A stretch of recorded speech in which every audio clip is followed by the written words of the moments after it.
Please. Where would you like me to sit? Right there's good. So Dave, that way you can elbow him when he's getting out of line. Sounds good.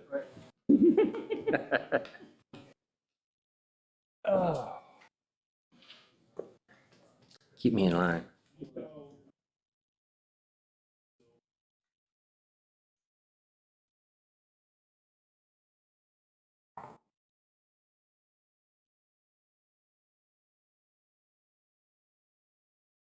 Just an FYI, we are streaming live. Craig just got that active. We're sitting right next to yours down there. Sure. The stuff sticking out of it. None of it's dangerous though. That's good.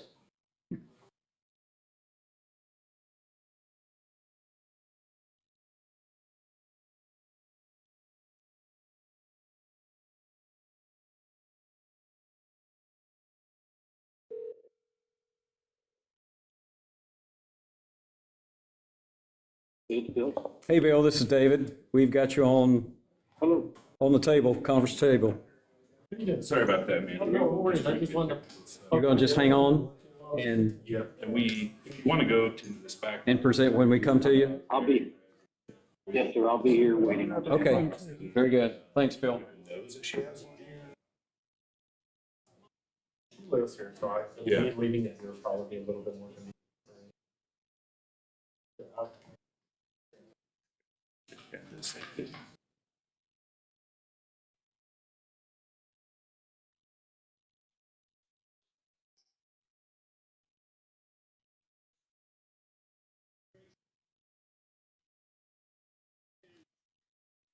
Oh, what's the TV?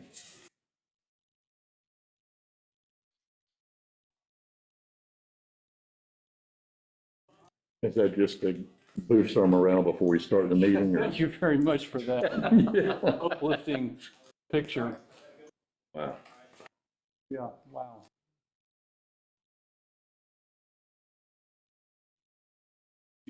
Pass those around. We're in Florida. Hey, Buck, how are I'm you? in Florida. Yes. Who's sitting here? Did you save this for me? I did. Who did that? You take care of me. Sir. Ike would put me out the back for you. You got one. Is this new? How are you, Terry? Hey, good, thanks. I know what papers, I might as well just hand mine out, so that you don't disturb it. Time. Thank you. Thank you, sir. Thank you, sir. Appreciate it.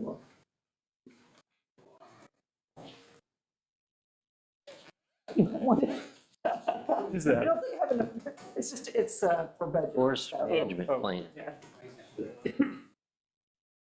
Four pictures. Oh, yeah, okay, never have to say that. And that came from trees. That's right. Good job. You do have an extra if you're interested at all. Ma'am. Just want y'all to know, we lost half the forest when I had to print all this stuff. True. That's okay, because we can make more. Yes, yes. This was a bunch. It's like a true Forester. We'll go ahead and call the meeting to order. The June 10th Keystone Heights Airport Authority Board meeting. We'll go ahead and get started with a prayer and pledge of allegiance. David, would that be something you'd be interested in providing for us? Be glad to. Let's pray. Our Heavenly Father, in the busyness of our life, we pause to give you thanks. We give you praise. We honor you for your love, your grace, and your mercy to us. We ask that you give this board wisdom, the intelligence, Lord, to continue to do the great work we're doing here at the airport. We ask that you protect our first responders, our military. God, watch over them, especially these in harm's way in various cities that are under attack. We just ask you to watch over and keep them. We ask these things in Jesus' name. Amen. Amen. Pledge of allegiance To the flag. to the United States of America, and to the republic for which it stands, one nation, under God, indivisible, with liberty and justice for all. Play ball. Good. All right, Craig, roll call. Hey, Craig. Craig, you want to do the roll call? And then I didn't change the order here, it's just chairs, but Mr. Kirkland, Present. Mr. Pryor, Here. Mr. Dagenais, Here. Mr. Lepig. Here. Ms. Hall, Here? General Lifer, Here. Colonel Brennan. Here. Very good. First topic up is public comments. Did you have any submitted for the board? Yes, sir. Okay. And any in the room? Okay. And we'll move the consent agenda. We should all have gotten in our emails the paperwork for the day. We have the approval of the April 2025 financials and approval of May 1st board meeting minutes. Board will entertain any motions for approval of those two documents. I'll make a motion to approve the minutes. Second? Okay, all in favor for approval of the May boarding minutes, say aye. Aye. Aye. Opposed? Nothing heard. So those are approved. And how about the financials? Do we need to do a motion for that too? The consent agenda, since we did have a motion just for the financials, I guess we will need one for the minutes. Okay, But typically, we approve the consent agenda as a all whole. together. Yep. My bad. Okay. All right. Okay, so we'll move on to the reports. Got a couple of different, You want a motion for that? I thought we did already. No, we had a motion for just the financials, or just the minutes. I'll make a motion Minutes, to approve the April 2025 financials. Okay, sounds good. No, the minutes, right? No, we the did minutes is minutes. what we did. Oh, the minutes we did, okay. Yeah, yeah. I'll second that. All in favor, say aye. Aye. Opposed? All right. Let's have it. All right, moving on. Bill Praying, can you hear us okay from your conference? Yes, sir. Excellent. Would you like to lead us through the two grant applications and contract award topics? Yeah. So you'll recall we bid out the bulk aircraft storage hangar project. I'll briefly read from what's in the report. On May 30th, we received 12 bids. 2 of those bids had some errors. They were deemed non-responsive. The other 10 bids were good. The 10 bids provided us plenty of assurance that there was competition on the project. The low bid is approximately 10% below our engineer's estimate.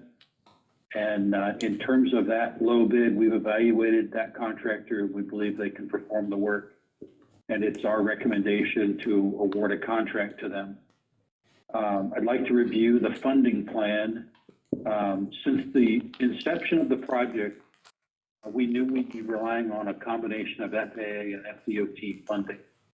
The bulk of the funding for this project comes from FAA, BIL, AIG funds. I'll walk through that. BIL is Bipartisan Infrastructure Law, which was a special funding program that the Congress created began in fiscal year 22. It was 5 years of funding for airports. The AIG is Airport Improvement Grants.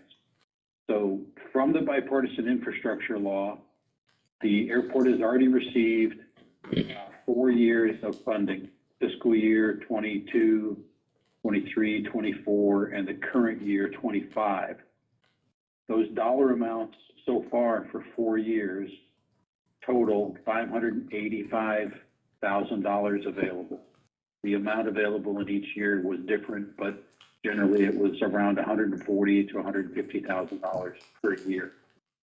The grant is eligible for 95% FAA funding. So the first grant package is to apply for $585,000 of FAA, BIL, AIG funding, and the 5% share of that project will be funded by the FDOT in the amount of $30,789. So the first grant covers about $616,000 of the overall project. If you're looking at the the board report, you'll see a green box which summarizes the total project cost, $1,037,010. So the first grant that's been prepared is for that $585,000 in ILAIG funds. The second grant, which we've also prepared this week, is to request $150,000 from the FAA for your, here comes some more acronyms, your AIP NPE funds. So AIP is Airport Improvement Program. This is the regular old every year funding that you get as non-primary entitlement. That's the NPE. You get $150,000 a year. So you have eligible now for 1 year of non-primary entitlement funds of $150,000. Again, that's being offered at 95% funding. So with a 5% share from the state of $7,895, the second grant covers another $158,000 of the project, approximately. So as it stands, there are two grants at the top of the purple box that you're applying for, the 585 and 150,000. You already have a $38,000 grant from the FDOT, which was intended to cover the 5% of the FAA funds. That grant, if you'll see on the right-hand side of the purple box under funding plan, that grant is going to be $684 short. We will have two options for that $684. The board can either self-fund that, or we can request that the FDOT add $684. I am 99% sure that when we request $684 from the FDOT, that they will oblige, and in the next couple of months, probably July or August, they will increase that grant from $38,000 to $38,684. So let me just pause for a minute. That is the state of current grants that are available. There are two other grants that can be received to fund the project. And I'll wait. I'll just pause for a minute and see if anybody has any questions about the two grant packages that are ready to be submitted now. Any questions about those two? General Eifert has already signed one of them. The second one we just delivered to Craig yesterday or today. So that still lacks signatures, but I've been communicating with the FAA all along, so they understand what the funding plan is. They're just waiting to receive the signed grant application documents. Hey, Bill, does seeking the 684, does that put us back on our timeline at all? No, so we are at the end, the last month of the FDOT fiscal year is June. And what typically happens, July 1st is the beginning of the DOT fiscal year. What typically happens is throughout July, they spend time encumbering all of their budgeted funds. And then the first week of August, they're ready to write either new DOT grants or amended DOT grants. So what we would be asking the DOT to do is in August, provide an amendment to that DOT grant to add $684. And my high level of assurance is $684 is a small amount of money. Yeah. There is another request we've placed to the FDOT for a larger amount to make up the difference to totally fund the project. Again, if I can refer back to the purple, the last line in the purple refers to a FDOT 100% funds grant of $263,326. Together, Craig and I have made that request to the DOT. Their response was, let us take a look and we will give you an answer in a couple of weeks. We have already, throughout the entire project, we've known we would have a shortfall. The estimated shortfall was $200,000. That was honestly, I had made a calculation error probably back in January.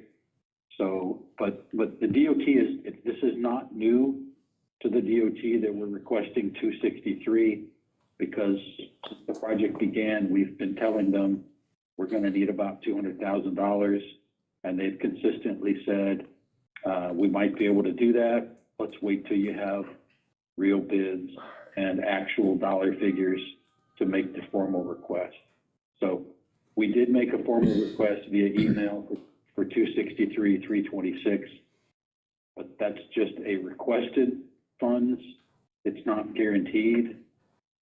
At the bottom of the page, the last item, I did provide parenthetically any funding plan always needs a backup funding plan. So right now, one of the backup funding plan options would be for the airport to self-fund a portion of the 263,000. For instance, let's just say hypothetically, if the DOT can fund 200,000, the airport would need the other 63,000. One of the things I did today, just talking off the record with a member of the FAA staff, was ask if in January, if there is still a shortfall in the project, if we could apply for the 5th year of your BIL funds, which would be approximately 140,000. And I didn't get a direct answer on that, but that is a request I'll be making formally in an email, which would again reduce the amount needed from the DOT, and it would reduce possibly any amount that the airport would have to self-fund. But I think one of the, we're kind of between strides here, because the project has to go on a timeline where we're submitting grant applications in June. And normally we would be able to identify clearly with actual grant documents all of the funding. But the BIL funding program has been, it was good that Congress passed out money, but the actual implementation of the program has been a little unpredictable. So having a 5th year of funding coming, but we're not in the next fiscal year for FAA, so we can't actually attach that funding to the project because it's technically not in the next federal fiscal year yet. So I've said a lot, and it makes sense to me because I've been grinding on this for about a month, but I do want to give the board plenty of chance to ask questions and to make sure you've understood what the project costs are, what the grant funding sources are, and when and how the grants will come to full execution. Bill, I've got a question. This is Scott. So how long, I see that your firm has suggested we use JH Construction because they're the low bidder. How long are they willing to hold their bid price? Usually, I mean, in the uncertainty of this market, I mean, typically a contractor will give you a 30-day guarantee, but it doesn't look like we're going to have this money in 30 days. They are required to hold their bid for 90 days. Okay. It's a contract requirement. So June, July, August. We should know by August what the full funding plan is going to look like. Okay. So one of my recommendations, and the board doesn't have to take this action, but to tentatively award the contract to JH, give them the certainty that it is the board's full intent to move forward with the project as funding is realized. I would say a tentative award of a contract. We would not actually execute contracts and sign documents. It's just more a formal notice that the board intends to execute a contract with them, as it says they're subject to receipt of FAA and FDOT funds to grants to fund the project. Okay. And then we'll just have to keep monitoring when we get to the July meeting and the August meeting. I can continue to give updates on the status of each grant and the potential for receiving additional funds. The reason we can't wait until August is the first two grants on the list in purple need to be submitted this week. They have had June 15th deadlines since the very beginning, and so the plan has always been open bids at the end of May and deliberate on this at the June board meeting, and then make 2 grant application submittals to the FAA. So another question I have is, would you recommend, because I know we could be left holding the bag, once the grant submission is made, and we have approval of that grant submission, would we try to break ground, or would we wait until we absolutely had a surety that we had those monies? I mean, we could be left holding the bag on that $263,000, it sounds like, if we did break ground. And another part of that is, what do we expect the construction time? I don't know if your Excel shows a timeline of construction dates, or this is just the bids, isn't It's it? just the bids. Yeah, so Scott, I have that, just information on the top of my head. But the first 2 things you talked about will happen simultaneously. We should be getting the first 2 grants in the August timeframe. If we submit this week, the FAA has been taking anywhere from 4 to 6 weeks to process grant paperwork. And then some of my other reports, they've already received their grants because we submitted grant applications a month ago. So that will be an ongoing process. The goal has always been to issue a notice to proceed and actually execute the contract around mid-September or by October 1st. So we would be executing a contract with JH Construction in mid-September or October 1st.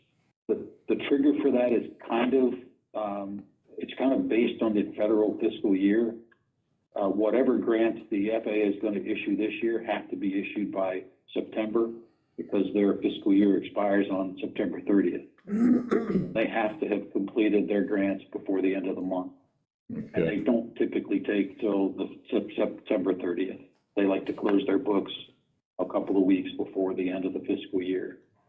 Okay. And the DOT, again, I think the DOT will be able to, I expect within the next 2 weeks, the DOT will be able to tell us how much money they can provide, and we will receive that grant in August. Okay. But we should have the knowledge of the dollar amount before that. But just to be clear, Scott, one of your other questions that I think buried in there was, what is the maximum obligation of the airport if these other grants don't pan out? And you are correct. As it stands today, the maximum exposure of the airport to self-fund this would be $263,326. Okay. I don't think it will pan out that way. That's a worst-case scenario. And you'll note at the far bottom of the page, if we were to be approaching less funding available, we would initiate discussions with JH Construction about ways to maybe simplify or compromise on some project elements to save money. Right off the top of my head, we could eliminate the hydraulic door system and go with a standard rolling door system, which is a less quality door, but it also costs less. We could change a couple of other minor things within the hangar to save some money. So before we fully expose the airport to that dollar amount, we would engage in some value engineering activities to lower the project cost to avoid making that impact the worst case scenario. Okay, so do you just need a motion for the award and then the grants? We don't need to make a motion on, I take it, or do we need a separate motion on the grant request? So I think the board could do whatever you want here, but historically, you would want a motion to tentatively award the contract to JH Construction in the amount stated.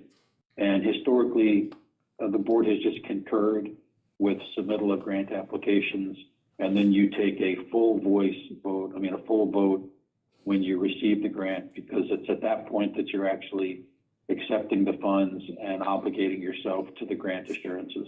Okay. So I think a concurrence vote on the grant apps, but a formal motion on the award is appropriate.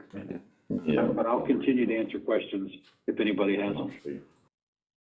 Well, I'm going to go ahead and make a motion regarding the Keystone Heights Airport bulk hangar or bulk storage hangar. And this is going to be FAA number 3-12-0036-033-2025 and FDOT FM number 440-352-2-94-01, that we tentatively award the contract to JH Construction in the amount of $888,120.00, with the execution of the contract pending receipt of FAA and FDOT grants to fund this project. I second the motion. Is there any discussion? To ask a question or not? Sure. Does the contract with JH have anything regarding cost overruns if the contract winds up costing more than the $888 that the board is voting on? Did you hear that question, Bill? I did. I think it was, what does the contract state about cost overruns? Mm-hmm.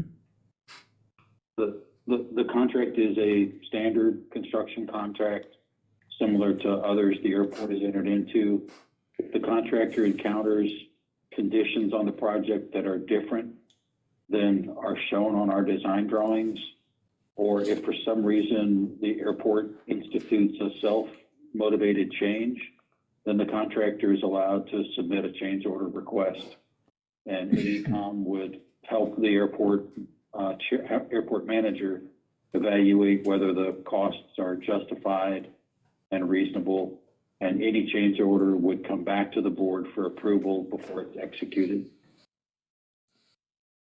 Would that give us a chance to solicit additional grants to cover additional change orders? Yes, but I think once we get, just in reality, once you get into the project, there's only two sources for additional grants, and that is asking the FDOT to increase their grant or getting access to the fiscal year 26 FAA funding, which is funding that's not available until after October 1st. Right.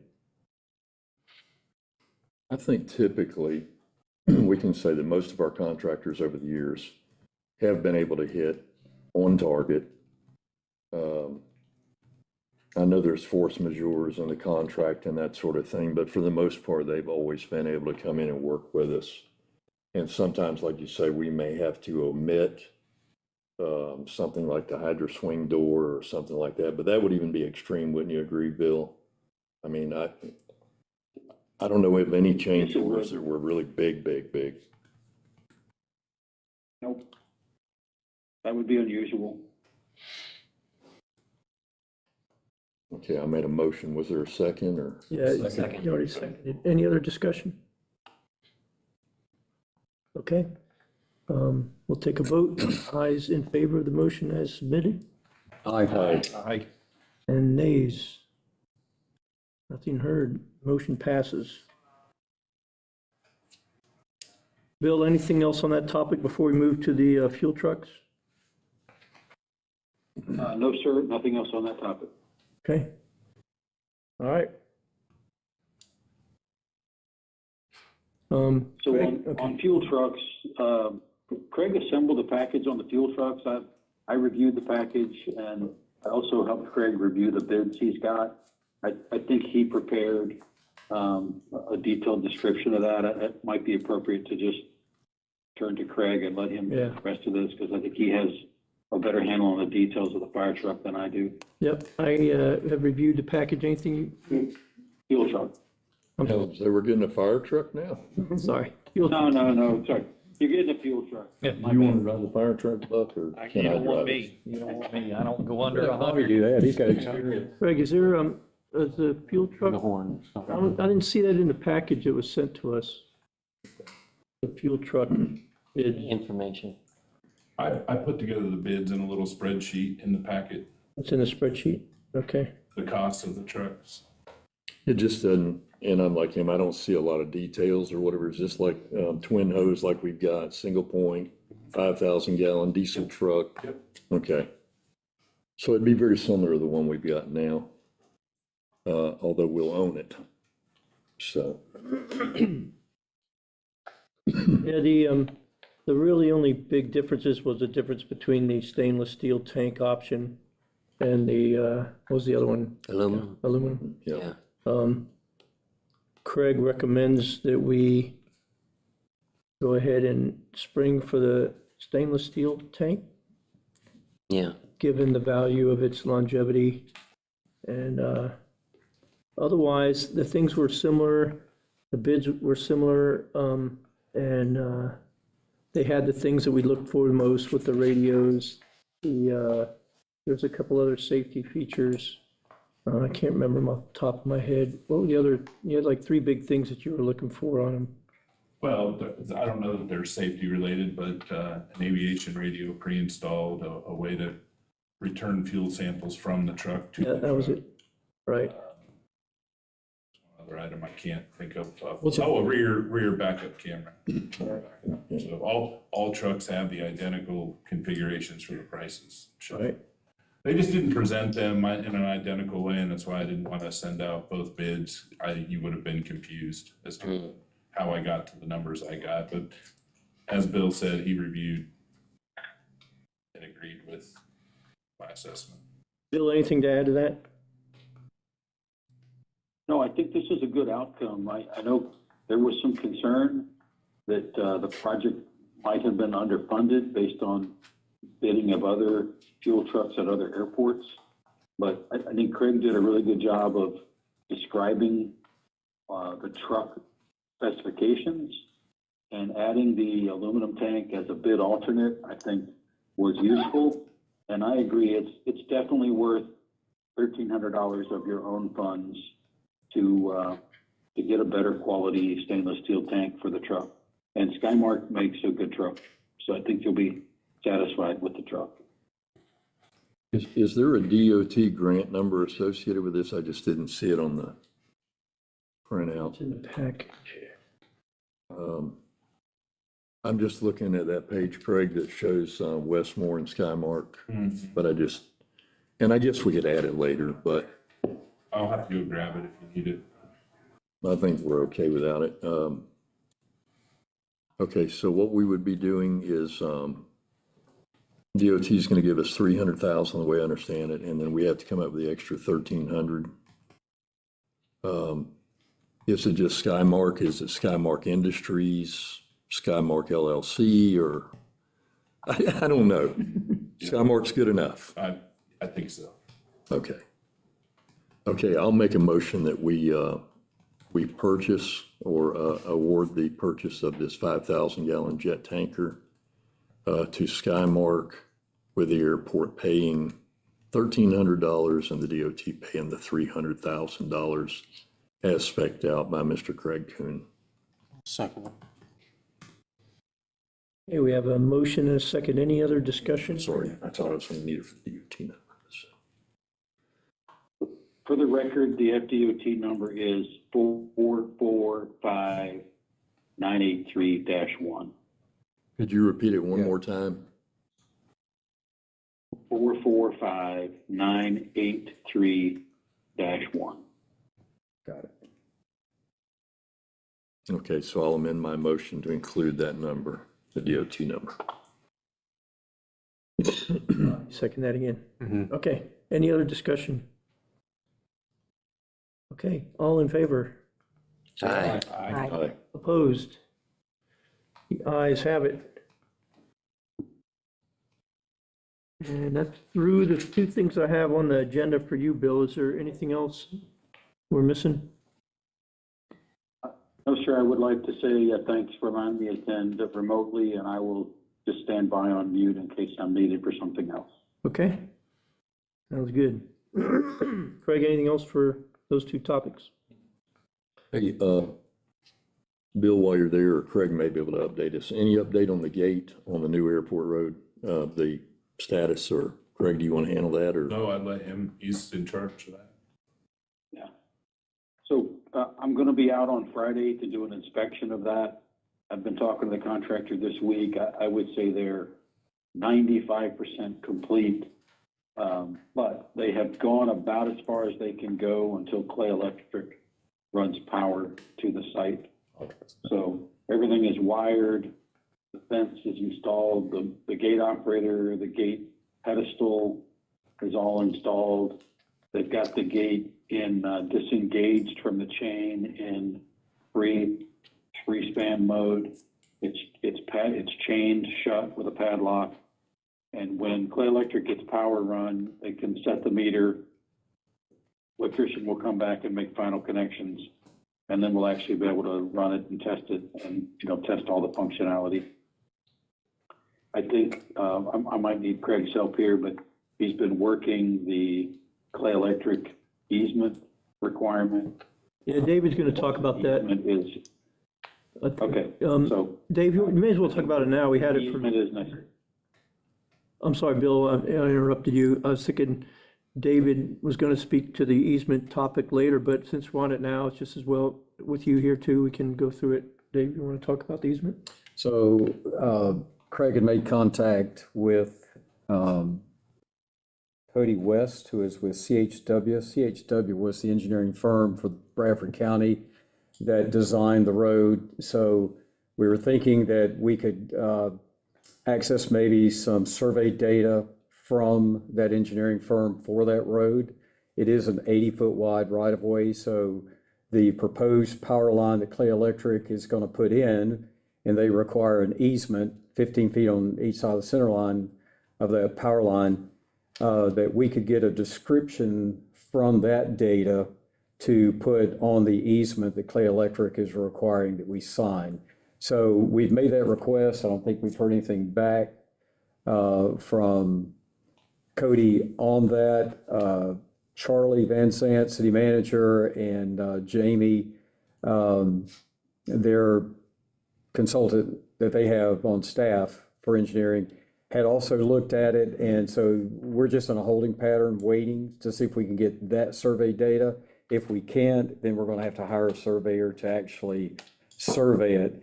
And Bill, you can make sure I say this correctly, but I think there's funding in that project to pay for a survey from Highway 100 up to the gate.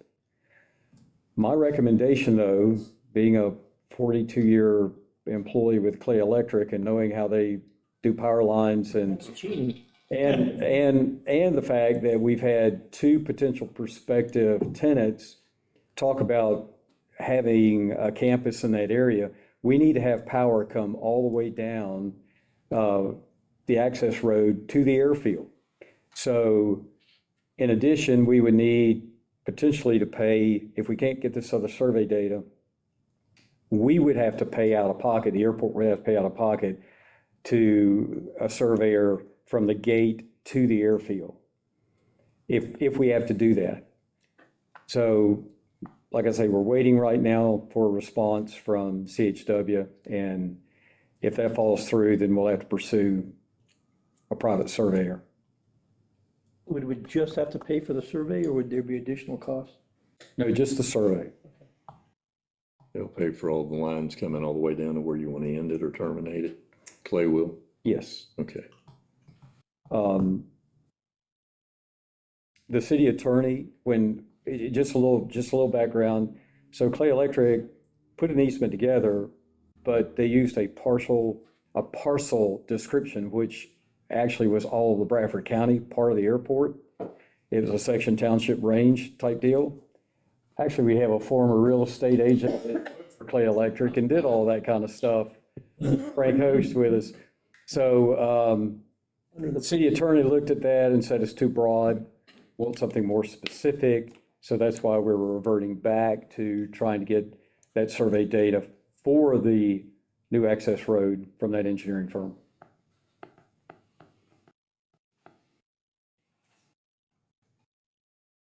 Did I say that correctly, Bill, as far as funding to pay the surveyor up to the gate? Yes, the DOT has confirmed that they will fund the portion of an easement that has to be developed related to the gate project itself. And when Craig communicated with Cody Cash from CHW, he asked if he could break the price into two pieces so that you'll know what you can have to self-fund to develop the easement from the gate further east to the end of the new road. And just to be clear, it is survey work, and I think Frank can probably corroborate this. This is a desktop activity. They've already got survey control and monuments in the field that they will refer to. I don't think it will actually require any field survey. It's more of a desktop computer activity. So is everybody on the board following what we're talking about? Because we can show them on the map if you got any questions. So we'll probably have to wait till next month when we have a firm dollar amount to make the motion then. And We that's might need for a special quick meeting or we something. might need that only because there was also a scope change that the DOT was gonna require, and that did not make it onto this agenda. Okay. Bill, what was that scope change for? Oh, the clearing of the trees, bushes next to the. Yeah, true thing. For the other side. Craig, what is your purchasing authority without requiring board action? 5,000. The easement work may come in under 5,000. And if it does, you and I can look at it together to make sure it's reasonable. You may be able to move forward and just report to the board at the next meeting what the cost of the easement work was. Well, we could just have a consensus, right? Approve. If you wanted to do it that way. Well, he doesn't need it. And If again, it's it's under, up yeah, it's under 5,000, he can, Just for Just do the it. project up if we could avoid it, so. Okay, thanks, Bill. All right, so no I'll action, stand by if you need me. no action required from us at this time on the easement. We got the update. All right.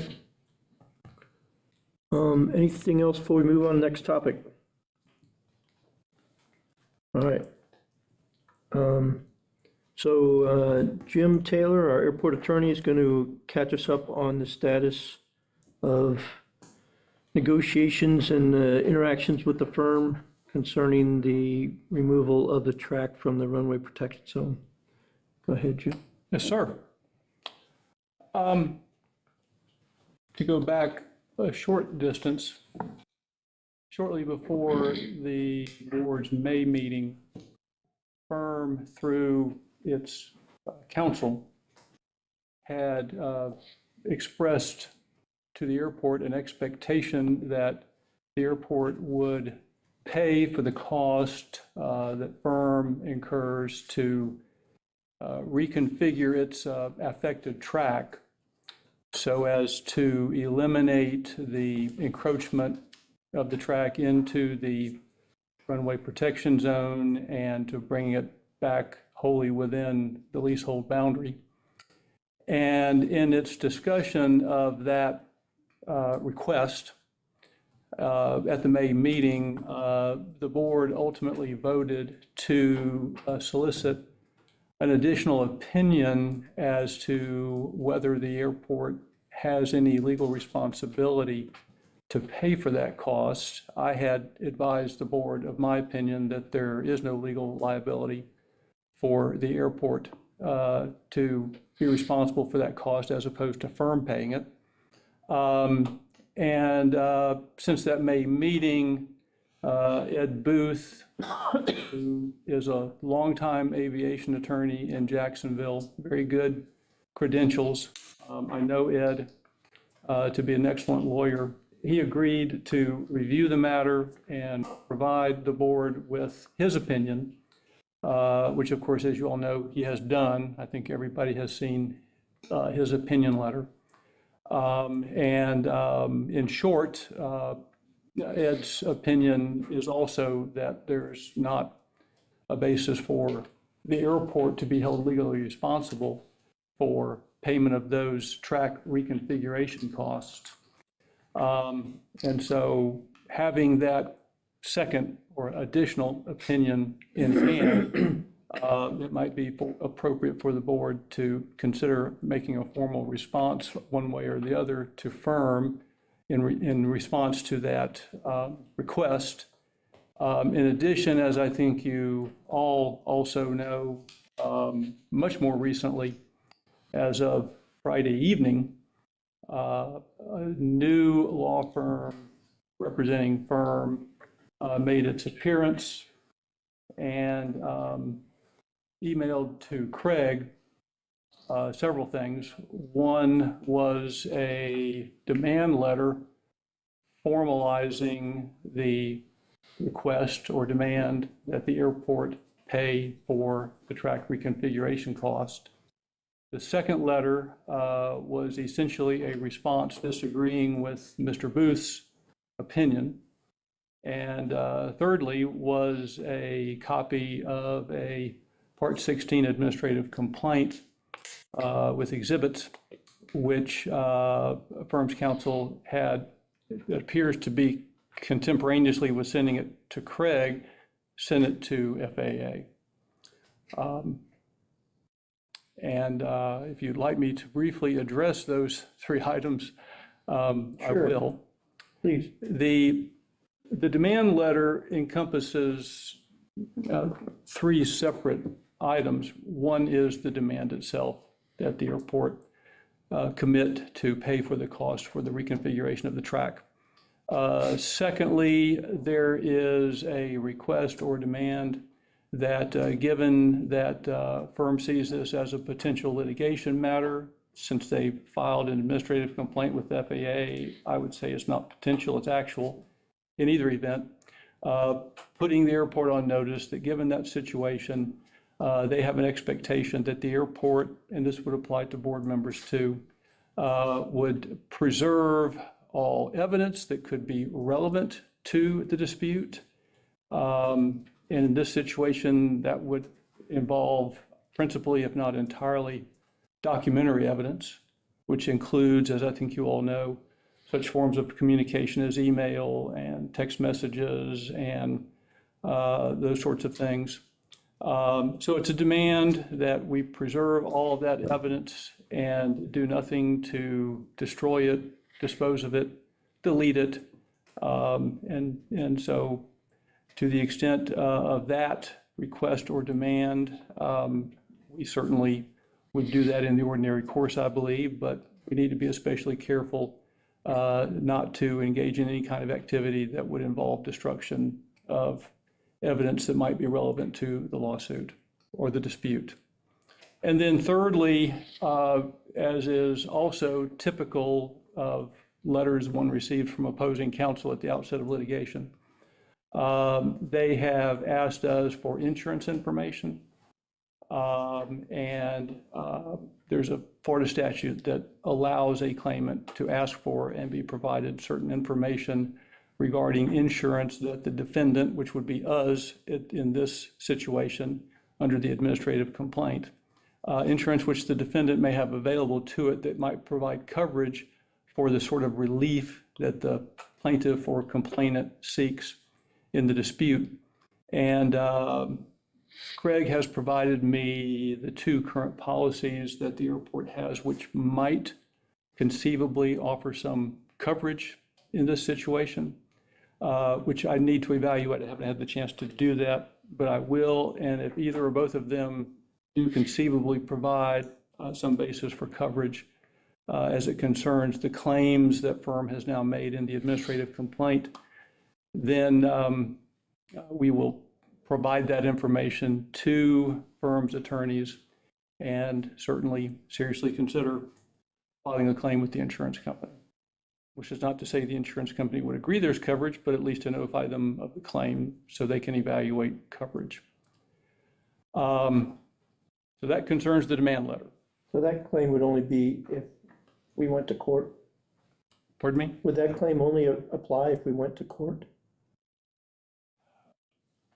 Or could it even be now, given that the complaint has been made and we're incurring lawyer expenses? Most policies, and I imagine I will find that these policies require the insured to provide prompt notice of claims, whether the claim is embodied in a filed complaint or not. And from an insured standpoint, the objective is to comply with that duty assiduously so as to provide the insurer the promptest notice possible of a potential claim that might be covered, so as to avoid any question that the insurance company might have become prejudiced by late notice. Did that answer the question? I think so. I think so. A lot of words. Claim. We just help Buck Thank out. you, thank you. If I think there's any chance of coverage, we should file a claim. Sorry. Is that better? Yeah. Thank you. I always start off by trying to keep things simple, and then sometimes I don't quite manage to do it. I apologize. The other letter was firm's new lawyer's attempt to, their disagreement with Ed Booth's opinion. I will say in summary that I don't think any of the points they tried to raise ultimately has any merit. And Ed looked at the situation a little differently than I did, but they're both valid approaches to answering the question under Florida law, which I continue to believe is the governing law here. I've been looking at it from the standpoint of landlord-tenant law. Ed looked at it from the standpoint of property rights law and trespass. And so his opinion, his conclusion was that when it's facts to this case, firm's maintenance of the trackage and operations on the track outside of the leasehold boundary constitutes a trespass, which is separately actionable from it also constitutes a breach of lease, which itself is actionable. So that's two different legal cause of actions that lead to the same conclusion. I just don't think that in a court of law, firm's position is going to ultimately be found to hold any water. And in summary, as it concerns the administrative complaint, I have the same feeling. You're talking about the Part 16? The Part 16. Did Ed talk to you about that process and how it goes to the FAA and what they do with it? Yes, I talked with Ed about that. Okay. And I got his preliminary view of the merits of the complaint as well. Okay. And it's important to realize. Can you share those with us? Sure. Well, his view is that is in concurrence with my view, which is that ultimately when all of the facts come out and all of the law is vetted, firm's position doesn't hold any merit legally. In terms of procedure, I think it's important for the board to recognize, and I have no experience with Part 16 complaints. And I will say, at my request, Ed indicated his willingness to represent the airport in the defense of the Part 16 complaint if the Part 16 complaint goes forward. Given my complete absence of experience dealing with this sort of administrative proceeding, I think it would be better for someone who has 25 or 30 years of experience with this handle it, and Ed's in that category. And I could provide whatever assistance might be cost efficient for the airport, the client, so that I can share what I think I know about the case with Ed to get him up to speed, and in the end, make it cost efficient for the airport. But in terms of the procedure, this is not like a complaint that's filed in court in Florida and elsewhere, where once the complaint is filed, then the clerk issues a summons, the summons gets served on the defendant, and then the defendant has 20 days to respond. In this case, there is a threshold level of review that FAA itself engages in to evaluate for itself whether the complaint states a basis for relief that the FAA has jurisdiction to resolve, that the complaining party has standing, and that in other respects procedurally, it's a complaint that FAA believes should go forward, at least to the extent of requiring the respondent, which would be us, the airport, to respond to the allegations in that complaint.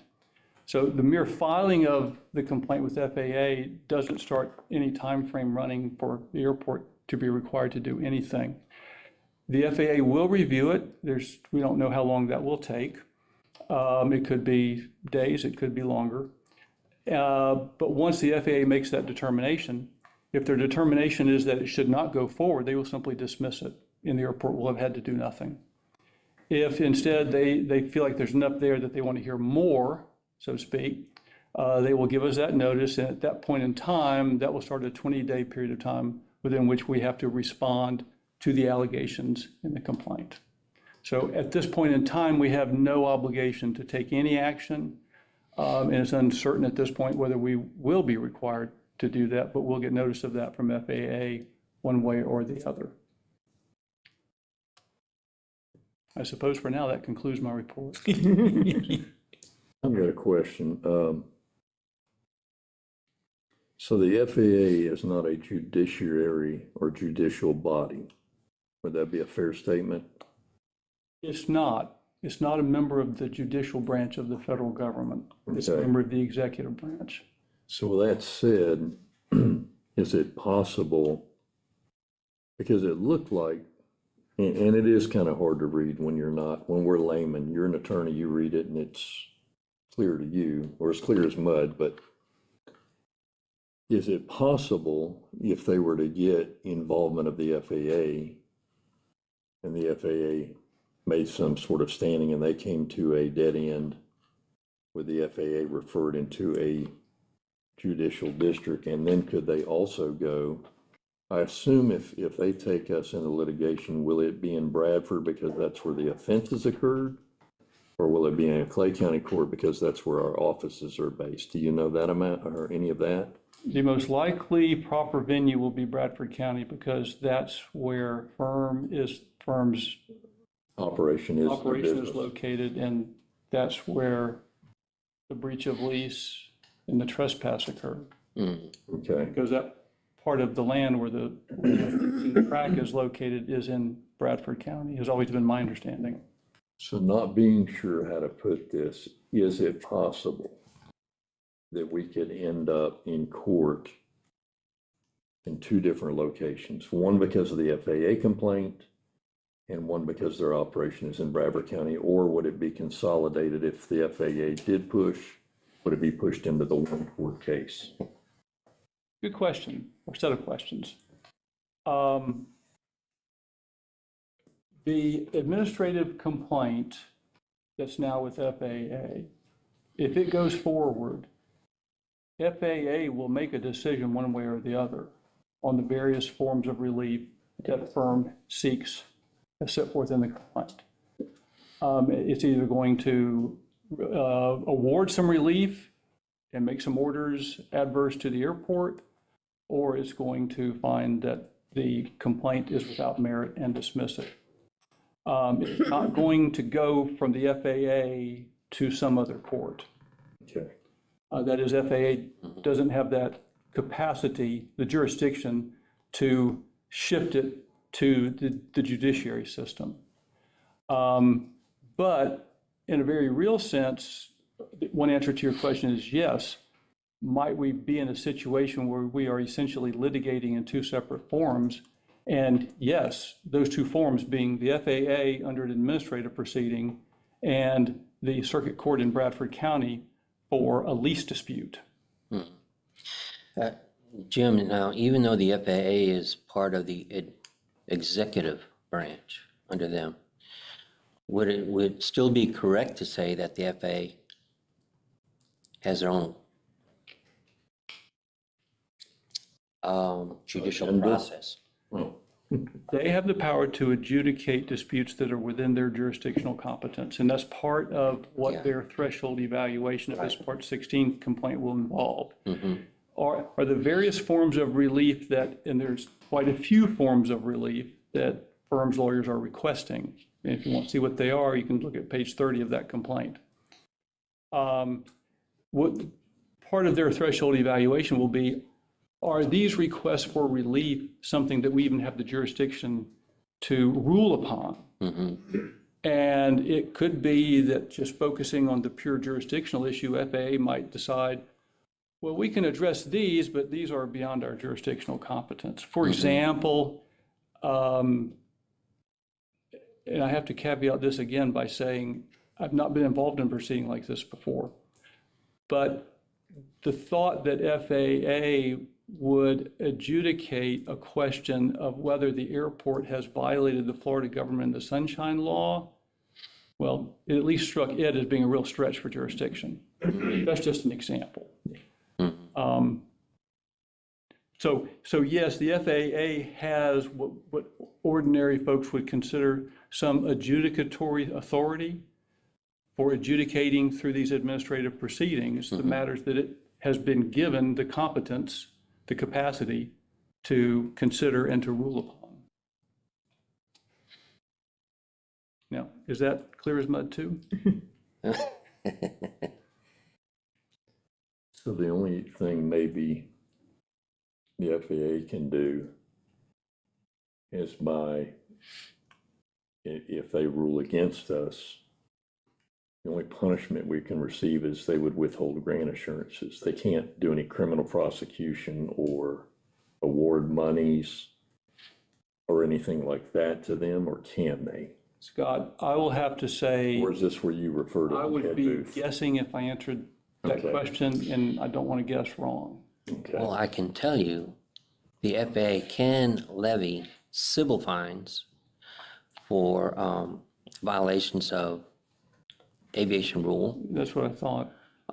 and they can also levy enforcement against certificates, whether it be, pilot, mechanic. In the case of an airport, potentially withhold grant funding. They can do all that, certainly. Okay.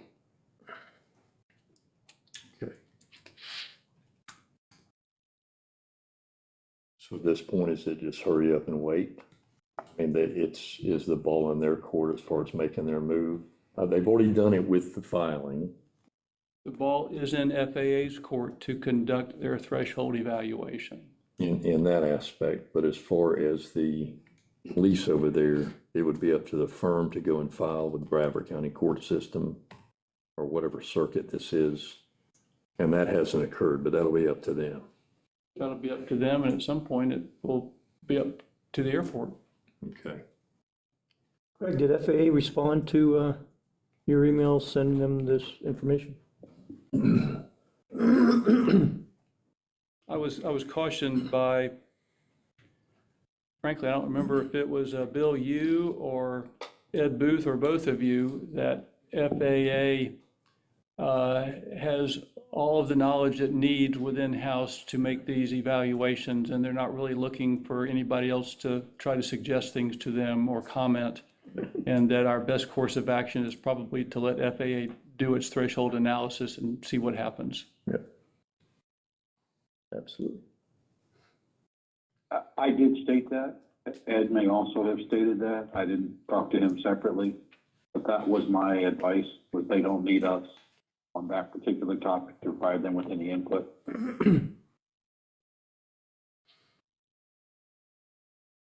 Okay, other questions for Jim? He'll be around, so we can, if something comes up later as you think about it, we can get back with him on this We got a couple other things that are related to the firm that we want to talk about. And then we might even have some actions that we want to take. One of them for sure we owe clearly by the end of the day is a formal response to the firm letter on the payment for the request for payment on the track remedies. So we'll definitely get to that. But one of the things that Craig and I did last week that we thought would be useful for the board to hear was going through with them our corrective action plan. This is the corrective action plan that we submitted to the FAA that they agreed upon to allow the firm to continue operating their track in the runway protection zone. And so I had a bunch of different questions for the FAA, and I'll just just to catch you guys up on this hour and 15-minute discussion that we had with them. I'm happy to share this and then address any questions that you have.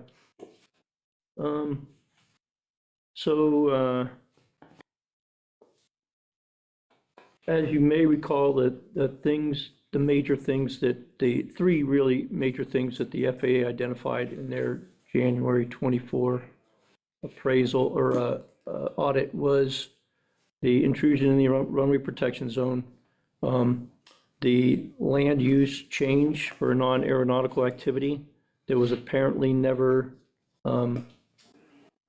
conducted back in 1999 when the European rally initially requested that non-aeronautical lease. And then the last one was the fair market value issue. So those are three issues really that are ones that we're trying to resolve with the firm. So my question to the FAA was, how did a lease get approved through the FAA if there was no land use change request? And they didn't have an answer for that. And Craig, feel free to jump in on this too, because it's my notes, but you were sitting in there with me. I asked them, is there documentation anywhere that could indicate whether a request for a change of non-aeronautical use of that land was made? And they did not have that documentation anywhere. However, they were one of the signatories on the lease approval. So you kind of go, well, is that a tacit approval of a land use change? According to the FAA, it is not. And so,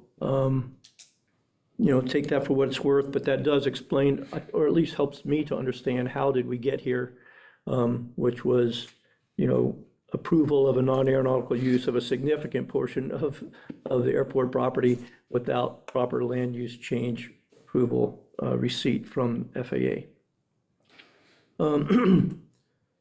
So then my next question was, assuming that the firm wants to continue operations on that track and agrees to the runway protection zone intrusion remediation, what is the process then for us then?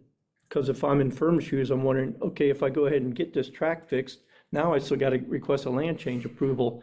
How do I know that that's going to be approved? And now did I just waste all this money in trying to get this land use change approval and without any knowledge of whether that'll happen or not? So that's a risk, obviously, for the firm. When I asked them about that process for the change in use and the timeline it would take to get that kind of approval through the FAA, the first thing I asked was, would the firm be allowed to continue operating while the change in land use request is submitted? And they said yes. And it would actually be a retroactive change in use request that would be submitted. And they estimated the paperwork for that approval process being a few months. So I was wondering, are we talking about days or years? That's kind of how they answered that. So that's kind of an answer to a question that I would have were I the firm and decided that I wanted to continue operating that track.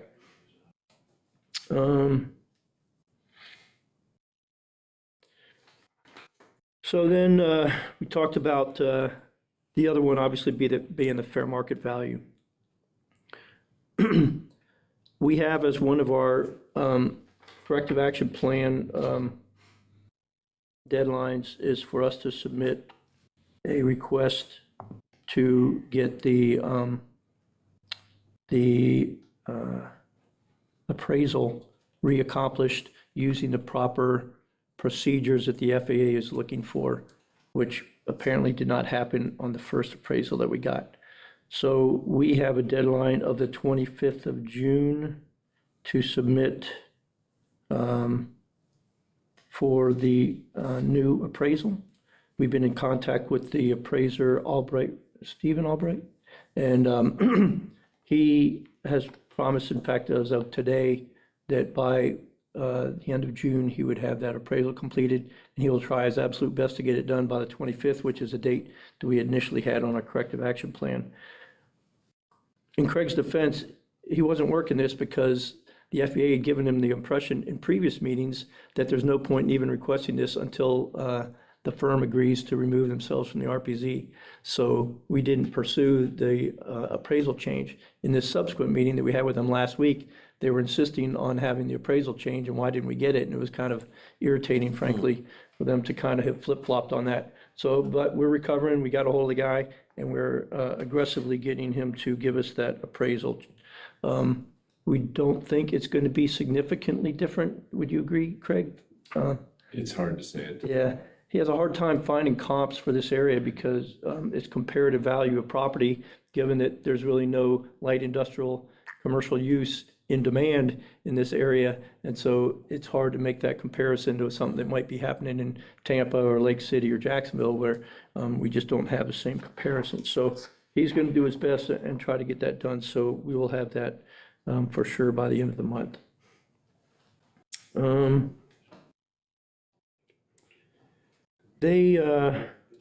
Overall, as we went through our corrective action plan, and Craig, you can characterize it differently if you received it differently, they were somewhat irritated that we haven't made progress toward the removal in the RPZ, which I don't blame them. And they were less inclined to leniency, I would say, in terms of their view of how this is moving forward without any progress, really material progress in the removal of the hazards in the runway protection zone. I talked a little bit about leases with them as well, and the non-aeronautical tenant situation, especially as it comes to terms with potential other aeronautical tenants that have desires for the same land that a non-aeronautical tenant may have. And it was, again, they were very evasive about answering anything specifically.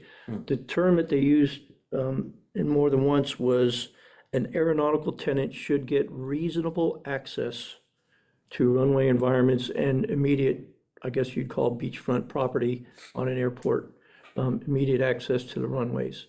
So in their view, unsurprisingly to me, they disfavor non-aeronautical tenants to aeronautical tenants, and especially if the aeronautical tenants cannot get reasonable access to the runway environment due to non-aeronautical tenants occupying leases in that vicinity.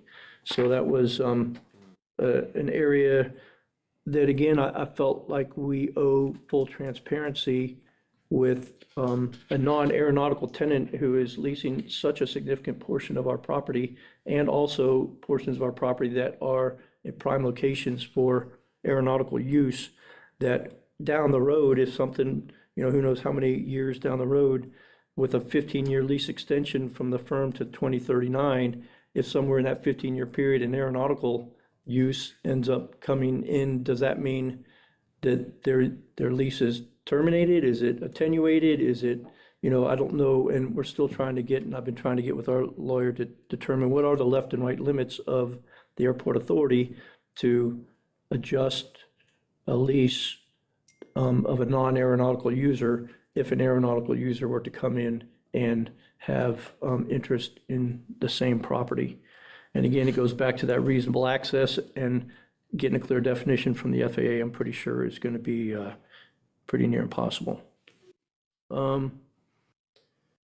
They were pretty emphatic about sooner than later in terms of the timeline that we have, which deadlines are coming up here this month.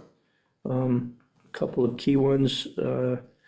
Number one, removal of pavement obstructions and grading into the safety areas. The deadline is in 15 days. And so that's a pretty significant issue, again, for the FAA, the most significant issue for the FAA, that the runway protection zone continues to be a hazard and has not been mitigated. Let's see what else. They talked about possibly sending Part 13 letters, which are official non-compliance letters. They did not, they won't commit themselves, bless you. I tried. They won't commit themselves to exactly when or how they'll do that. Craig could probably expand on what does it mean to get a Part 13 letter.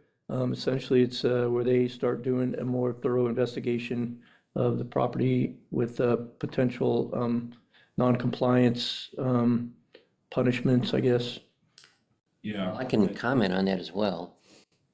Part 13 is the rule that has been established for the FAA's process on enforcement against any federal aviation regulation infraction.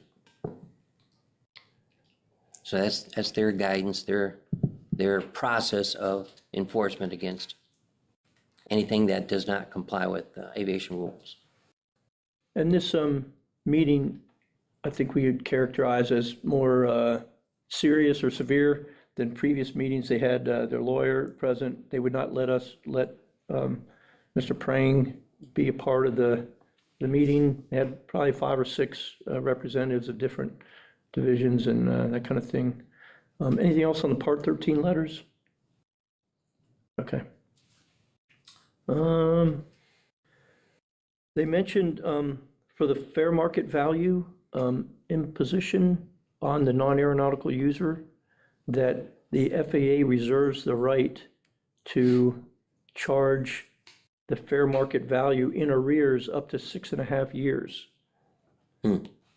As if they, this is my interpretation, if they interpret our inaction or our inability to force the fair market value lease amounts on our tenants, they have the ability to force it on them all the way back to 6.5 years in arrears. This is their attorney telling you this information? Yeah. That they might be forced to go backwards? No, that they said they have the option to be able to force a non-aeronautical user to pay the fair market value lease amounts that they have determined to be fair market value all the way up to 6.5 years in arrears of the time that they identify.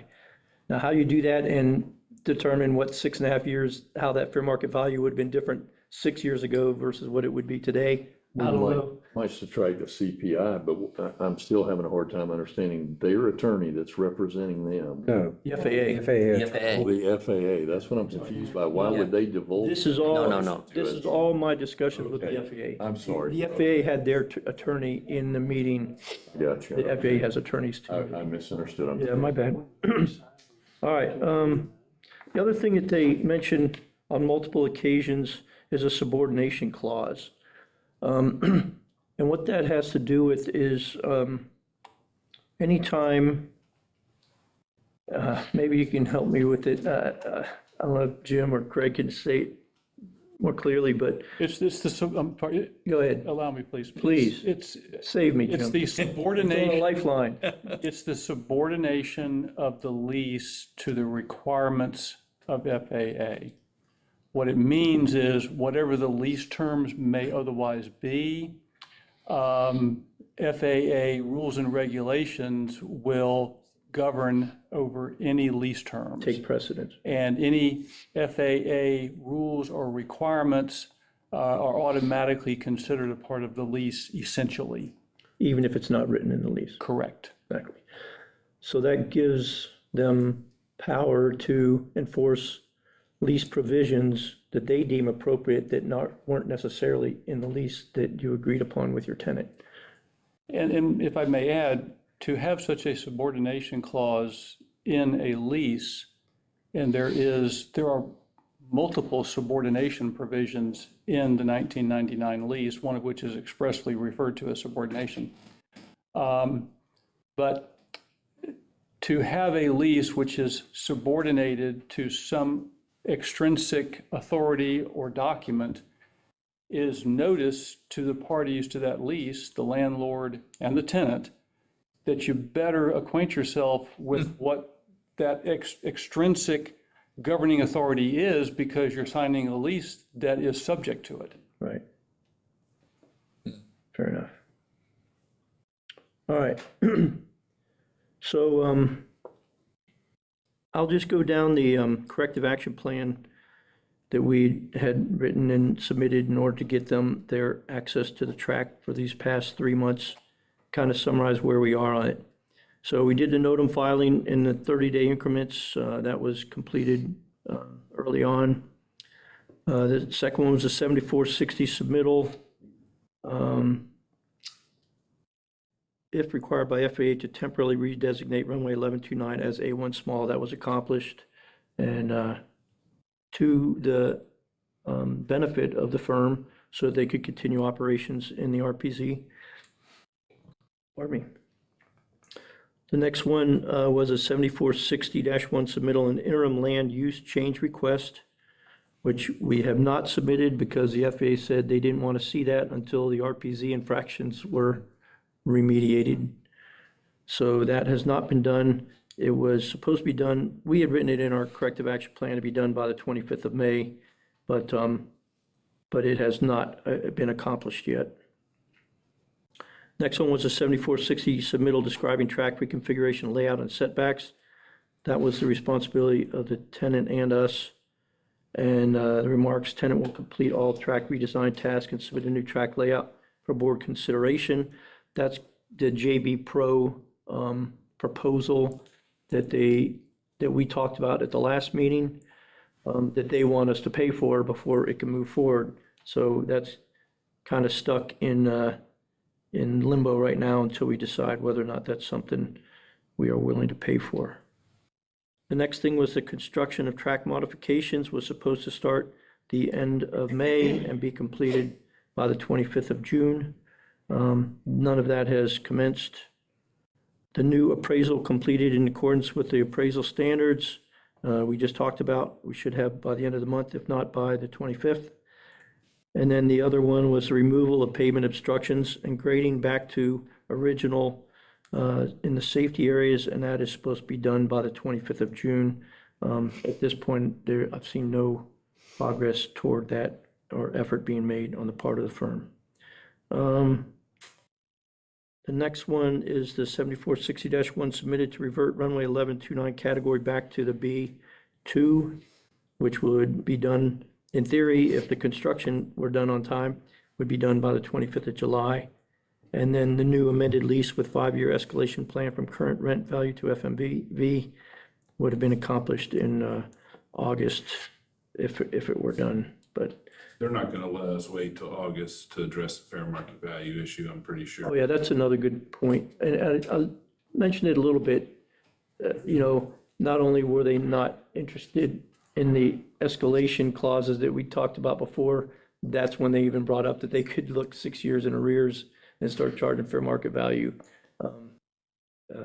Again, it was pretty evident to us that the irritation level for no progress on the part of the removal of the hazards in the RPZ were fairly on the surface.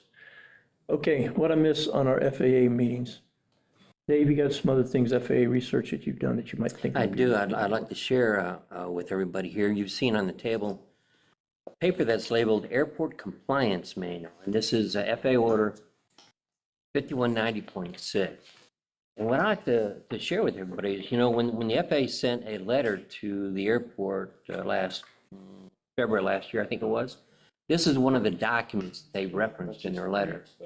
And so I kind of did a little research on the various documents that they referenced, and this is one of them. The Airport Compliance Manual, and as you can see, at the very top, it says the purpose. Airport Compliance Manual provides guidance to FAA employees on the implementation of the FAA's Airport Compliance Program. And under the program, the FAA has the responsibility to assure airport sponsors comply with certain obligations that arise from FAA grant agreements and from deeds of property conveyance for airport use. And I've seen the deed, and there's also some deed restrictions that are still, what do we say, current, active, something like that? Enforceable. Okay. And a couple of things as I looked through this document really kind of stuck out to me, I thought would be good to share. And the next page talks about prohibited uses of airport revenue. I thought was kind of pertinent here. Unlawful revenue diversion is defined as unlawful revenue diversion is the use of airport revenue for purposes other than airport capital or operating cost or the cost of other facilities owned or operated by the sponsor and directly and substantially related to air transportation. Revenue diversion violates federal law and AFP grant assurances. So as I read that, to me, that is very specific, that to pay anything, as you look on, it kind of outlines it even more, specifically breaks it down into different types of payment that the FAA considers inappropriate. So to tell a tenant, whether it be a non-aeronautical tenant or an aeronautical tenant, yes, we'll fund you with X amount of dollars, would be inappropriate. What that is showing to me. Something else I saw in chapter 21 of this document that kind of stuck out. Next couple of pages. It's labeled as page 21-23 at the bottom of the page. I thought it was very interesting. They have a copy in here of a letter that they wrote to Blythe Airport, California, back in 2004.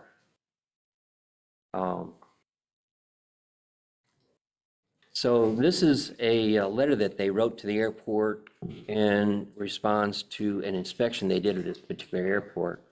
And at the bottom of page 1, it says, the FAA is concerned about non-aeronautical activities at federally obligated airports. Non-aeronautical uses of airport land does not represent the highest and best use of obligated airport land.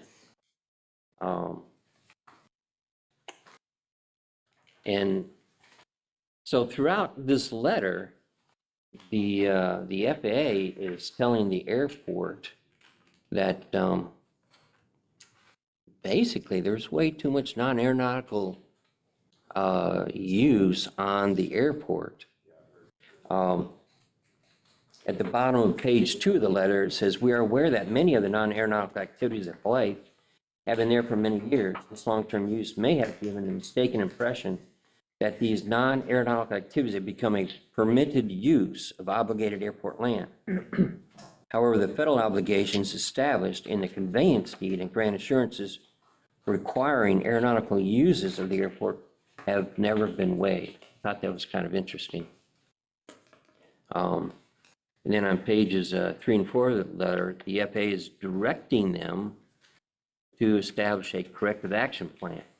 We're kind of in that process right now, corrective action plan, in which the airport is to take action and tell the FAA, on page 4, number 2, it says, for all non-aeronautical uses, they will prepare a statement for the FAA showing the amount of rent that each tenant is currently paying.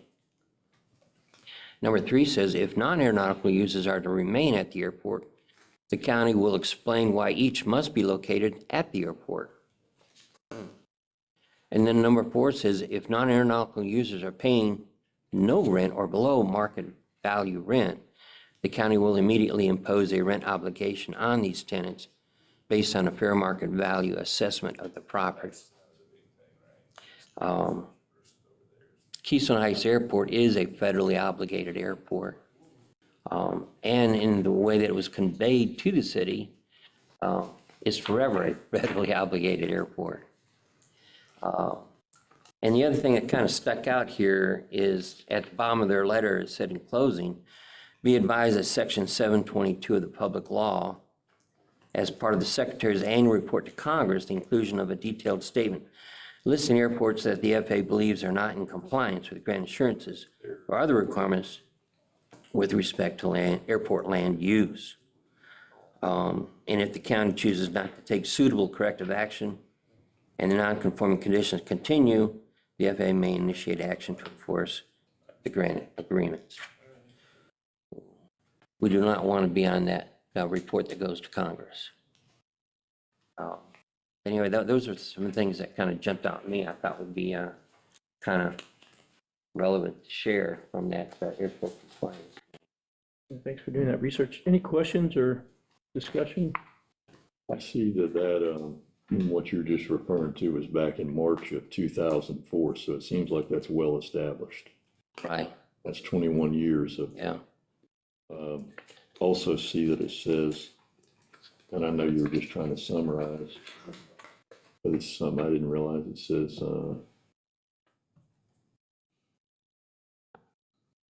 said something about that they are aware that they have surplus land. Yeah, it says here the non-aeronautical users at BLH are conducting activity whose operational needs do not require them to be located in an airport. We are aware that BLH has vacant land. However, the availability of vacant airport land does not justify non-aeronautical use. Mm-hmm.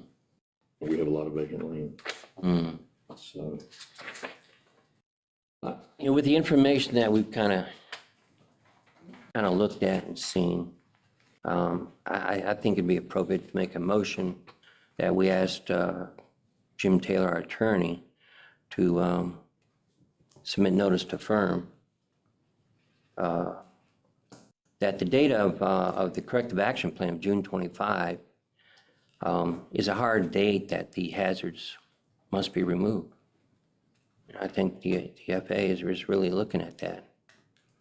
Be removed from the RPZ area, ready to return to match the surrounding area. one thing If that, not completed, then the corrective action plan, or by the corrective action plan, that could be grounds for termination. one thing that's frustrated me is, and looking around the table, we have a multitude of views just among the 7 of us. Mm-hmm. You, for instance, believe that they should be gone. I think I understand you to say. Bobby, on the other hand, believes they've got good legal standing, and I understand that you're listening to our attorney, and he'd like to see this thing go as smoothly as possible. And I'm somewhere in the middle. I'm like, if we can get it to work and the FAA will permit it, let's try to work with these people. And so Craig stepped out of the room, but I did not realize, he and I had an upset here about a month ago now. I think what would you say, Tyson? Has it been 3 weeks ago or a month ago? Is that relevant? Well, it is. Is it? That, well, I want to say this, and this is in defense of Craig, because I knew that this was bearing down on him, but I had no idea what stress this man has got to be under, because he's the liaison. He's collecting this for us and disseminating it amongst us. But one thing that's terribly disturbing to me is, and I want to ask Jim, I'm gonna make the statement now, but I don't necessarily need an answer. But at what point do some of their statements become slander? Because, and I'm only going to speak for myself, but they referred to another board member that myself and that board member were deliberately trying to shut them down. And my statements all along with them have been, if we could work this out, I thought we should. You don't agree with that. And you kind of agree with me because you'd like them to be able to function. I look at the fact they've hired people here. People have moved here to work there.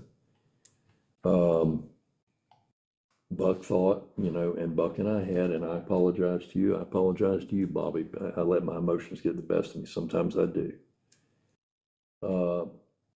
But there's belief amongst some of us we could work this out. So then I see Craig come up with this brilliant idea. In my opinion, it was brilliant.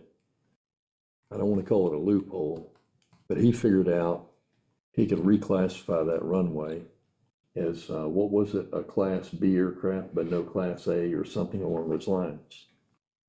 Class A1 small. Yeah. Yeah. So to me, that was an olive branch. Okay, we are going to try to help you. We don't want to damage your daily commerce. And then I see them saying in their statements what I believe to be slanders. Now, they may have me on some things, but they said I met with you outside of a meeting with this man, and we were deliberately trying to shut them down. And I've never said that, never. I saw that allegation, and no such meeting ever happened. No, it didn't. And where do you get to the point where it becomes slanderous? And again, I don't necessarily need an answer right there. But I go back to the original time when their president, or, well, I don't think she was president then, I think she was vice president, came over here and I said, if I were you, I would come hat in hand and say, what could we do to work together to get this corrected? And I'd like to see it corrected. But now, to me, they've set the dogs loose on us with the FAA. And now I'm starting to think, do we want this tenant here?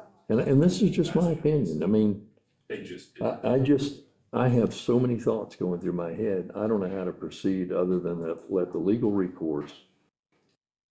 But it doesn't seem like that timeline that maybe I misunderstood. I thought they agreed to that. I thought that they met with Craig and agreed to that timeline. And yet I see them taking the advantage of us, or Craig's change of that runway to help them continue their business while they worked through the problems. And yet I see it's not enough. They want more, and now you're going to pay for it. It's frustrating. This is going to be, if this gets into litigation, well, I think, like I said, it's all pretty much already that process has started. Craig, Scott's question for you was, to what extent was the firm consulted and agreed on the timeline for the corrective action plan that we submitted? I mean, I don't know that they were, to be honest. I just can't say that they were. That's something that you kind of, Well, his primary focus was that Worked out the with FAA them. agreed to it. yeah, that was, to work out with the Okay. FAA. I was under the assumption that the firm had agreed to this, to at least to some degree, but they never really did. I don't think they did, but with that said, once I did get FAA agreement to my corrective action plan, they came over here to visit, as they seemed to be very happy about it. So never during that process did they ever complain about any of the dates and not enough time or whatever. Right. That I recall. Okay. Well, I was just telling them, you were out of the room, but I thought when you came up that idea to change the classification and you got permission from the FAA, you went forward for them to help them use that temporarily while we corrected this. Mm-hmm. And yet they haven't done anything. And I understand it's a lot of money. We don't know how much that money's going to be, but it's a lot of money. But all I see is us trying in our different ways to get there. Bobby's got his opinion, Buck's got his opinion, I've got mine, and Dave certainly has his. But I don't see any give back. I just see attack. I see what I think, maybe slander is the wrong word, but I think on that one fact, that statement they made, I've never met with you outside of this, not even on the front porch talking about that. We just took our ethics training again, you know, we can't do that. And yet they've stated Do you want my response factually that now? we did it. Yeah, go ahead and I'll shut up. Can I talk now? Focus on that statement of fact. They allege is a statement of fact that you participated in a meeting that was unlawful under the Florida Government and the Sunshine Act, which potentially carries criminal sanctions.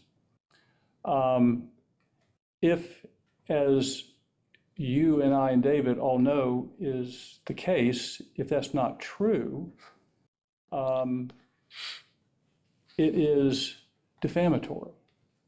It's a statement of fact that's not true.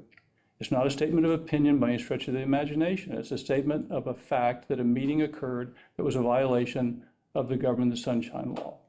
Now, if that statement is encompassed within a legal pleading, and that's the only source of the statement, the question becomes, do they enjoy the absolute immunity that ordinarily pertains to statements that are made in lawsuits?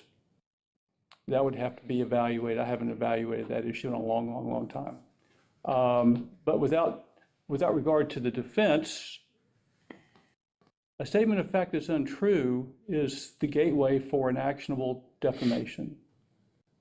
Defamation is a all-encompassing term that includes both verbal untruths, which is slander, and written untruths, which is libel. They're both all subsumed under defamation. So defamation covers that waterfront. And there were more than that. There was more than just that case of allegations that were statements. untrue. I just use that as one example. There's many more. In the last year and a half, the folks from Firm have made, I don't know how many hundreds or thousands of assertions of fact about the airport that are not true. Which of them would constitute opinions which are not actionable versus statements of false fact which are? You pretty much have to evaluate these statement by statement. And maybe I'm exaggerating. Maybe it's not that many, but let's say dozens.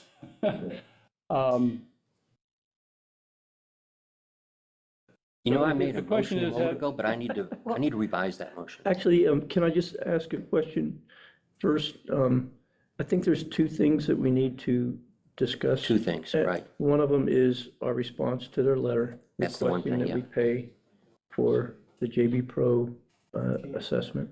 And then the second one is, what actions do we want to take with respect to the timing of the action plan and its lack of progress? I think those are the two things in my mind that we ought to consider how we want to respond to today at this meeting, which needs to be done. I know you want to say something. Well, too. yeah, and this has something to do with David, because I know he was getting ready to make a motion is, there's a lot of things that have happened, just recently with the new council, and then we're evaluating this. And so my thought would be, asking you, what is the next logical step? Because this is all legal. We're not lawyers, and this is really all legal. But it is sleep at a So it Holiday Inn. seems like, that would Right. make the most sense is, okay, which should we address first? What do you think is the smartest thing to address first, instead of jumping out there and doing several things that kind of blow it all up? I think a logical sequence would be first to formally consider and approve or disapprove Firm's request or demand or notice, however one wishes to characterize it, that the airport shoulder the cost burden for the track reconfiguration plan. And then if the boards, and I don't have a vote and I'm not trying to forecast the vote, but if the board's vote on that issue is no, we're not going to pay, then I think the next logical decision would be, would concern the question of what does the airport need to do most immediately to assure that we do not run afoul of FAA and find ourselves the subject of a notice a violation. And as I hear everything, and I hear the report that both General Eifert and Craig have given from their meeting with the FAA folks, I was not a participant, but I heard both of their reports separately, and they both, to me, the standout issue right now for our relationship with FAA is the safety hazard needs to be eliminated, which means that forget about the track reconfiguration plan. Let's just focus on the removal action that FAA requires. That track, as it exists within the RPZ and within the 10-foot buffer zone on the other side of the RPZ, that track in that area needs to be removed. The track itself, asphalt, concrete, whatever it is, needs to be removed.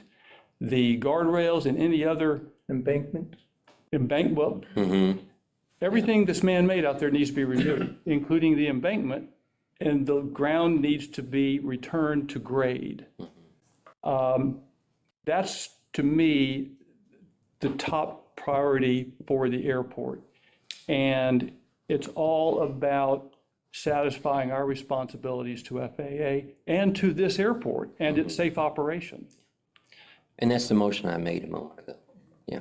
And I heard this aspect of David's motion, that the notification that the board might direct me to give, if that's the board's wish, just to emphasize to firm how serious this is, that their requirement to do that within that time frame under the VCAP by June 25 is so essential to the whole process we're trying to keep in place here and keep FAA in an attitude where they will work with us and firm. It's so important that that thing be done, that if they don't do it, then the airport might consider that cause for termination. Which termination is a declaration of war, because termination means litigation, which is what we're trying to avoid all these months, and it hasn't worked. I think those are, and if we can have the safety hazard eliminated, then we open the door. The way I understand FAA's thinking, which I think has evolved, at least insofar as what they shared with us, has evolved, but where FAA seems to be now is once we get that track intrusion removed and we eliminate the safety hazard, that will open the way for us to move or file or submit for the change in use. And by the end of this month, we're going to have a reappraisal by Mr. Albright, which should give us our fair market value under the appraisal methodologies that FAA has mandated.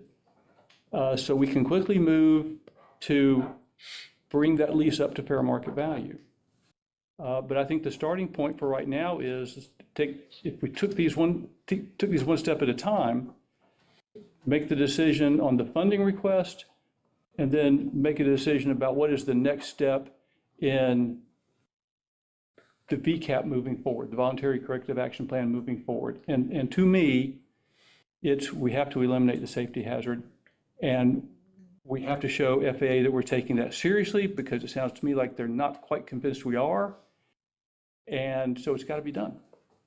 What was the final closeout on that corrective plan on, I mean, basically we had set deadlines. Was there a final thing that said? I just went through them all. Yeah, but if this doesn't happen, That's the problem. There was no conclusion that Well, said. there was no, Basically, There's on no this corrective forcing action function. plan, Right.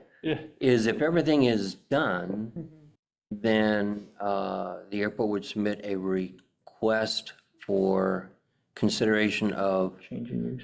change in use with whatever plans that they submit, then the airport could submit that to FAA for their review and potential approval.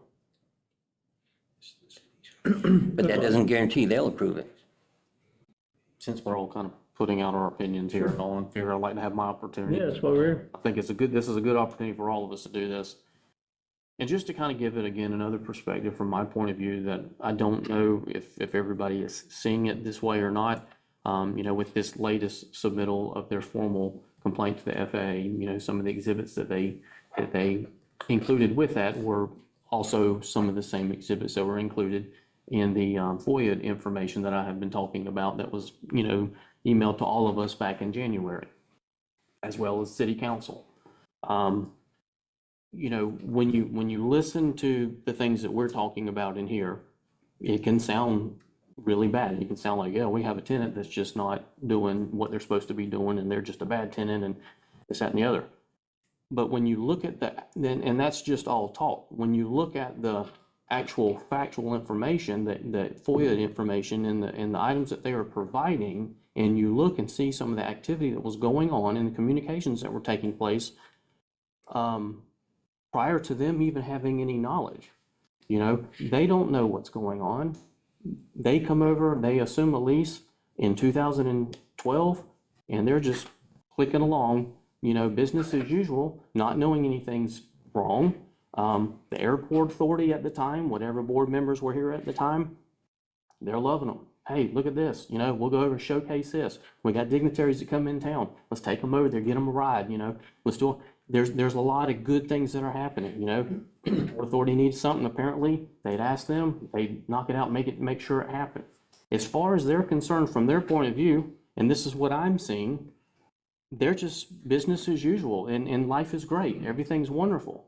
And then all of a sudden, out of left field, with no prior knowledge, no formal communications or any warning, the rug gets pulled out from underneath and said, hey, you're violating this, you're violating that. And all of that information came in the form of getting the airport board, getting the information of the non-compliance issues straight to the FAA, and they get hit by a bus that they didn't never even see coming.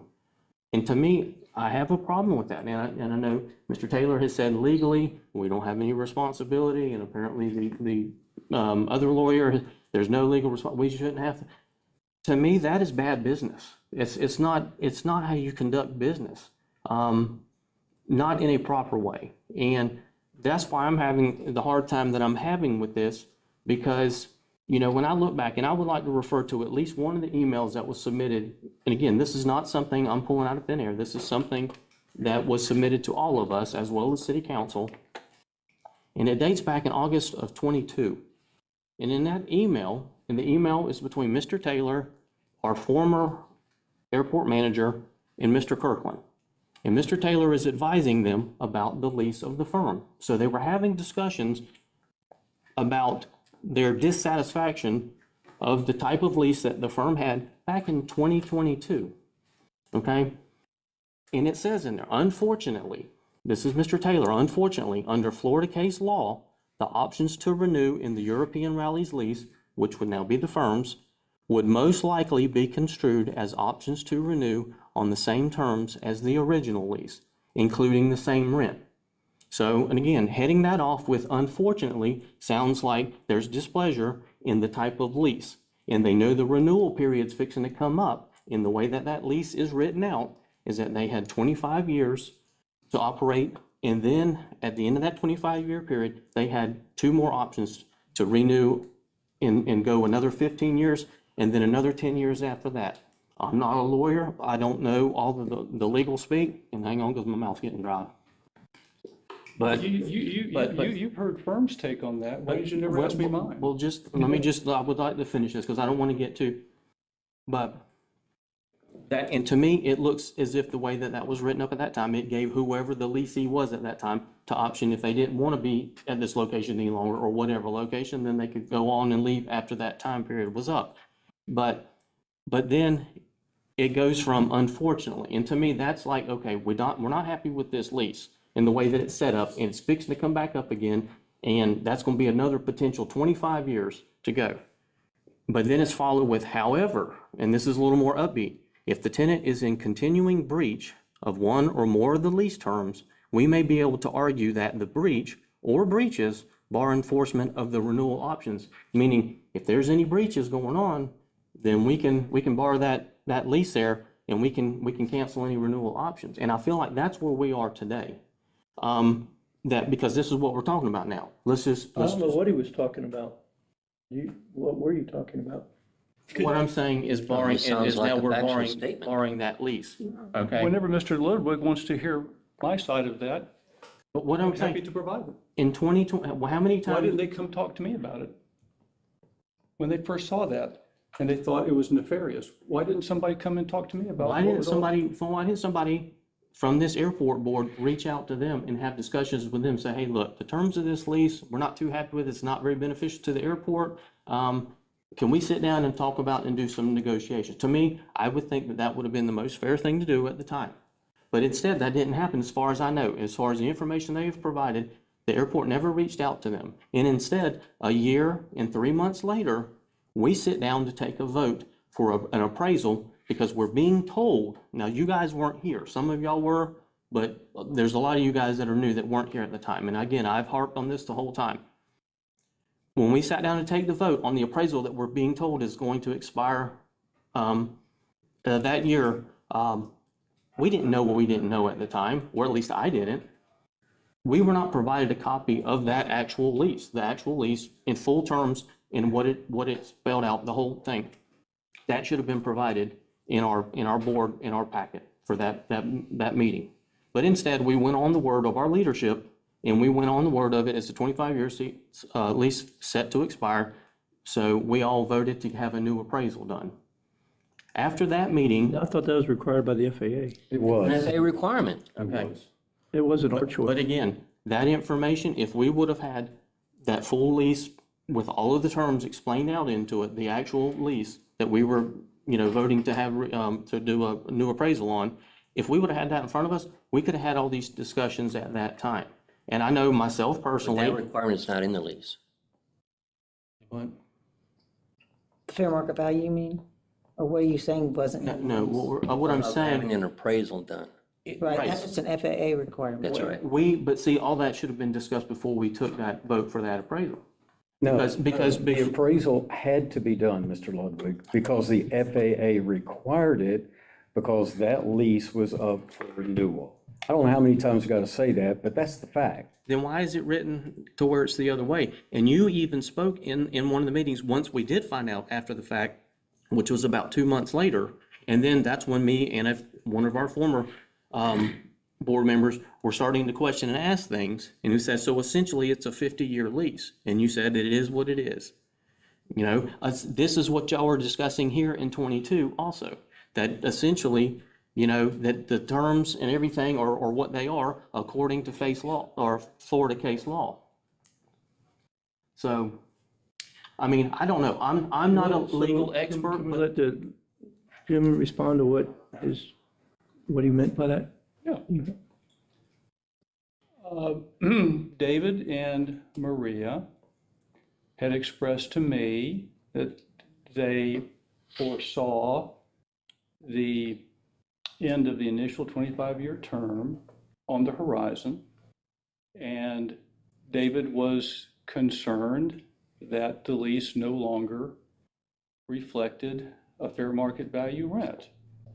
I don't know if he put it that way, but that we may need to evaluate the airport's ability to increase the rent from what it had been, at that point in time, 23 years before. And I'm embarrassed to admit this, but in 2022, I didn't know that FAA required the lease to be fair market value. So I looked at it solely under Florida law. And what I expressed in that email was, under Florida law, unless the lease says otherwise, renewal terms are on the same terms as the initial lease. And then I added, like I would have added to any client asking my opinion on the matter, that I didn't know what the situation was with firm. good standing or not in good standing. But if the tenant is not in compliance with the lease at the time that the renewal option arises, that could be a basis under Florida law to deny them the renewal term. So that's what that email was all about. And that's where it rested until, I think, late in 2023. I don't know if it was David or if Craig was on board then, and Craig brought this to my attention, but